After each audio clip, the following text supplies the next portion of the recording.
Ok. Eu chamo-me Sumer Said, sou deslocado de Mocimboa da Praia e já consegui entrar com o projeto de médico de mude, mas bem, já me deram essas coisas e já colocaram semente, feijão nhemba e já começou agora, estou a fazer a crescer um pouco já. Também já consegui uns técnicos que me ensinou a maneira de semear. Como que está a ver, é assim mesmo. E se sente satisfeito pela ajuda que foi prestada? Sim, ficou bom, mas epa, estou a apelar um pouco também, senão há de entrar os bracas para não tocar essas folhas.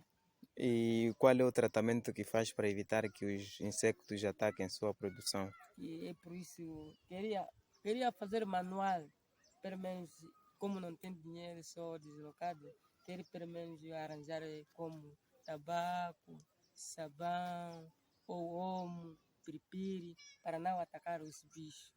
E essas técnicas, quem vos ensinou foram os técnicos? Como é que aprendem essas técnicas? Essas técnicas aprenderam com um técnico médico de mude, que me ensinou de projeto.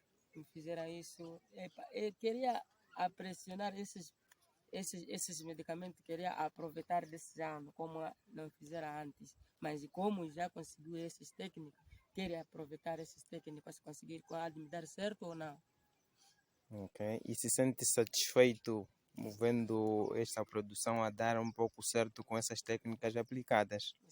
Ser essas técnicas ser boa, eu também há de ser com meus colegas, também ser, eu também há de ensinar vários dos meus amigos, meus colegas, para ensinar isso aí, porque aquele ali gasta dinheiro, aquele inseticida de mercado, gasta dinheiro, como nós somos deslocados que não tem dinheiro, há de fazer isso aí, arranjar uma pedacinho de sabão, tabaco, isso aí, fazer isso, e evitar os bragas.